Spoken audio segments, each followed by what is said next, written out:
Welcome to news Adda. Global summit ఊపు real estate జోరందుకుంటుందా?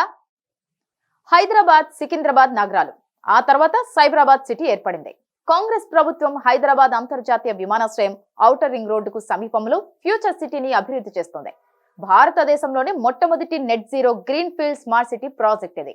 Technology, పరిశ్రమలు, సుస్థిరతపై దృష్టి సారిస్తూ artificial intelligence, medical tourism, sports, green energy, electric mobility వంటి రంగాలకు ఫ్యూచర్ సిటీ కేంద్రంగా మారనుంది.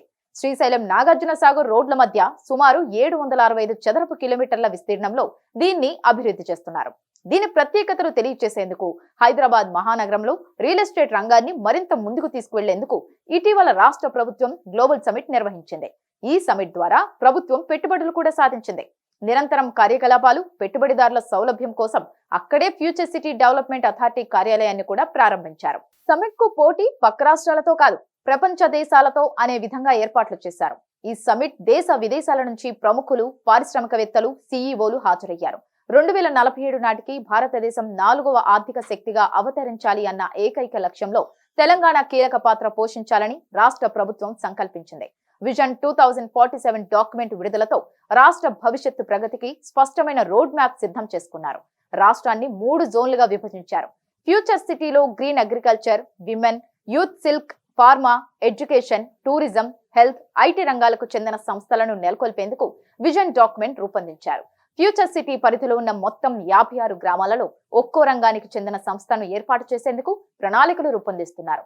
సమ్మిళితంగా అభివృద్ధి చేయాలనే సంకల్పం, విజన్ తో ముందుకు వెళ్తున్నట్లు ముఖ్యమంత్రి రేవంత్ రెడ్డి ప్రకటించారు. వివిధ కంపెనీలతో ఒప్పందాలు చేసుకున్నారు. ఈ ఒప్పందాల ద్వారా తెలంగాణ 3 ట్రిలియన్ల ఎకానమీ చేరుకుంటుందని ఆర్థికవేత్తలు అభిప్రాయపడుతున్నారు.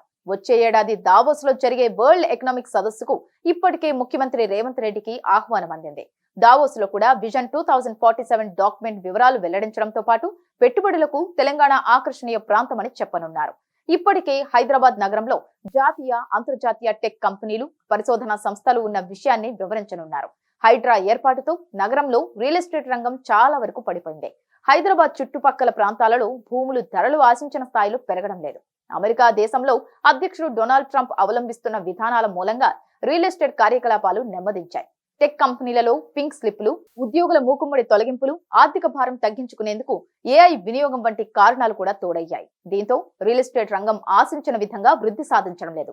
ఫలితంగా మిగతా రంగాలలో ఈ ప్రభావం స్పష్టంగా కనిపిస్తోంది. అయితే వచ్చే ఏడాది మార్చి నెలలో 2025-26 వార్షిక బడ్జెట్ ను అసెంబ్లీలో ప్రవేశపెట్టిన తర్వాత ప్రభుత్వం రియల్ ఎస్టేట్ రంగానికి ఊపు తెచ్చే విధంగా చర్యలు తీసుకునేందుకు సిద్ధమవుతున్నట్లు సమాచారం.